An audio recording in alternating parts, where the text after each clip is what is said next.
xisbiga kulmiye oo ahayd maalintii u dambeysay ololaha doorashada ka shaqada madaxtinimada ee Soomaaliland waxaana taageerayaasha xisbiga cudurdo taageerno ku soo bandhigeen deegaano ay ka mid yihiin Dhumay, Lawaaxil, Dharkeen, Dabataag waxaana ka qayb galay ololaha maalinta todobaad wafdi hogaaminaya Cismaan Xaaji Cali oo ah la taliyaha madaxweynaha dowladda hoose Balasaabkii hore gobolka Sool xildhibaan Sakariye oo ka tirsan golaha deegaanka kumanaan iyo boqolaal ka mid ah taageerayaasha tiro badan oo xilligan ku abtirsaday xisbiga kulmiye ayaa iskugu soo baxay deegaanadaas waxaana ruuxayeen calanka muuqo dheer ee xisbigaasi.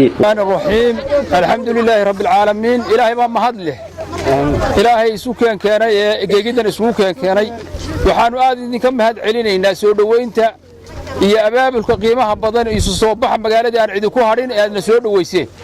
idinku ay tahay soo dhaweyntiinu ay iyo wax kasta oo ma garanaysaa arrimaha bulshada inuu idin qaban doono insha Allah sida waxaynu ku helaynaa doorashadiisa waxaynu u baahannahay ilaahay baa mahad iska leh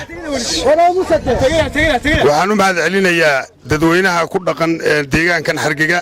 sida ballaaran ee sharafta leh ay noo soo dhaweeyeen annagu haddaanu isu kiin sheegno waxaanu nahay kaambaynaradii ama dadkii matalayay xisbiga kulmiye ee kaambaynarka u ahaa codka u doonayay waxaanu codka ugu doonaynay waxa weeyaan cidda aanu dan moodno Hargeysaanu ka nimi in badan baanu joognay waxaanu la kulannay madaxdii xisbiga kulmiye oo uu horeeyo musharaxa madaxweynaha Muuse Biixi Cabdi wuxuu noo ballan qaaday aanu ballan qaadnay inaanu codkeenna siino waanu ballan qaadnay wuxuu noo ballan qaaday Hargeyga inuu cusbatalkii iyo iskuulkii iyo maxaa la yiraahdaa riigii biyaha intaba inuu fulin doono. Allahu akbar xisbiga kulmiye ha noolaado xisbiga kulmiye ha noolaado xisbiga kulmiye ha guulayso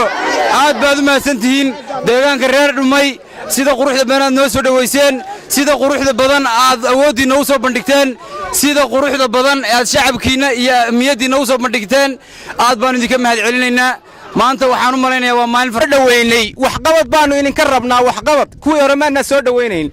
gidaarada dibadooda aanu harsanaynay wax qabad baan idinka doonaynaa wax qabadkan indhihiina aad ku soo aragteen badidiis. bismillaahir rahmaanir rahiim assalaamu calaykum waraxmatullaahi wabarakaatuhu maanta waa maalin farxadeed waxaanu soo dhaweynaynaa xisbiga kulmiye ee aanu taageersanahay ee uu hogaaminayo la taliyaha madaxweynaha arrimaha deegaamada Cismaan Xaaji Cali waa soo dhaweynaynaa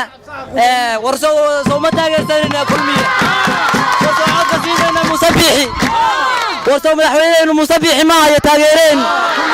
waa maalinta 13 soo cobayn mayna kulmiye waa Farxaan Maxamed Caydiid Ariel TV Dhumay.